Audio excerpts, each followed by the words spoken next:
Et il y a quelques minutes, le Premier ministre Édouard Philippe a donné le tout dernier bilan, encore très provisoire, bilan qui a été revu à la baisse avec 4 décès confirmés à Saint-Martin, aucun à Saint-Barthélemy, une cinquantaine de blessés, dont 2 graves et 1 en urgence absolue. Il pourrait donc, on l'a bien compris, s'alourdir ce bilan dans les prochaines heures. Et on va tout de suite rejoindre en direct l'envoyé spécial d'Europe 1 à Saint-Martin. Bonsoir Xavier Yvon. Bonsoir Isabelle, bonsoir à tous. Xavier, vous nous racontiez hier soir à cette heure-ci dans le journal votre nuit de cauchemar. Alors depuis, le jour s'est levé, le vent s'est calmé, vous avez pu sortir et vous êtes en ce moment, Xavier, dans le quartier de la baie Netley, c'est à l'est de Saint-Martin. Et face à vous, ce sont des paysages de désolation. Oui, je ne sais pas si le mot désolation convient parce que je ne trouve pas vraiment de mots pour décrire ce que j'ai autour de moi. Ça pourrait être l'effet d'un tremblement de terre ou d'un bombardement.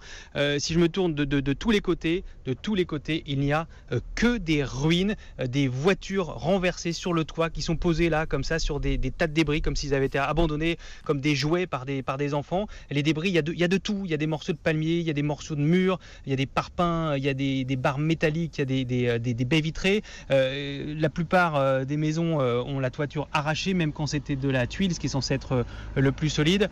C'est absolument incroyable de voir ça. Il y a les habitants qui marchent le long de la route pour essayer de trouver un abri, ou d'autres qui ont la chance d'avoir une voiture et qui viennent.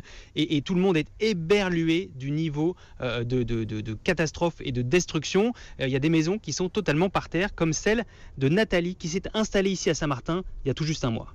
Heureusement, nous sommes en vie parce que notre résidence a été complètement ravagée. Il n'y a plus rien aujourd'hui. Les murs sont par terre aussi? Les murs sont par terre. Il n'y a plus rien, plus de porte, plus de volets, plus rien. Il n'y a même plus de cuisine. Il n'y a plus une petite cuillère. Tout a été enlevé, nettoyé. On dirait que on a passé un Karcher et tout a été dégagé.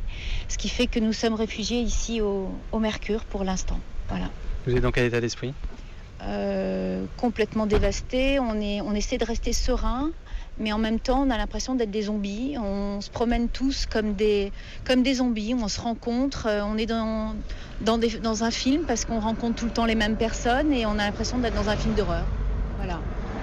Oui, Xavier Yvon, c'était intéressant ce témoignage qu'on vient d'entendre. Globalement, comment réagissent les gens qui sont autour de vous ? Ils sont déjà stupéfaits, comme je le suis moi-même, parce que c'est vrai que c'est un niveau de destruction absolument incroyable, même pour les très vieux habitants qui ont tout connu. Et tous disent, mais cet ouragan, c'était pas catégorie 5, c'était hors catégorie, c'était quelque chose qui n'existe pas. Et maintenant, ce qui domine chez eux, c'est un sentiment d'angoisse. D'angoisse d'abord parce qu'il n'y a pas de secours qui arrivent, ils sont pas encore là.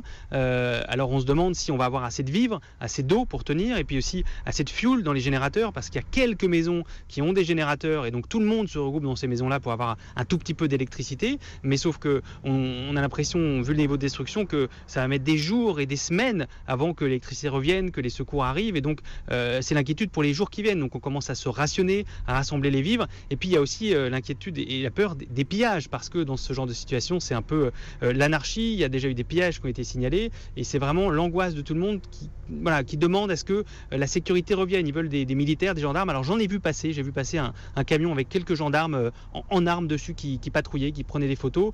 Il y a des hélicoptères et des avions qu'on voit passer de temps en temps dans le ciel. Mais ce qu'on attend vraiment ici, ce que les gens attendent, c'est de l'aide immédiate, de voir que les autorités sont sur l'île et font quelque chose pour les aider. Merci à vous, Xavier Yvon, envoyé spécial d'Europe 1 à Saint-Martin. Xavier, vous êtes d'ailleurs, je le signale, l'un des rares reporters présents sur place. Vous êtes parti depuis les États-Unis, où vous êtes en poste pour Europe 1, et vous êtes le seul à avoir diffusé ces dernières heures des photos et des vidéos qui sont d'ailleurs reprises par la plupart des chaînes d'information continue. Ce sont des images Europe 1 que vous pouvez voir. N'allez pas voir les copies ailleurs. Voyez les originaux sur notre site internet europe1.fr.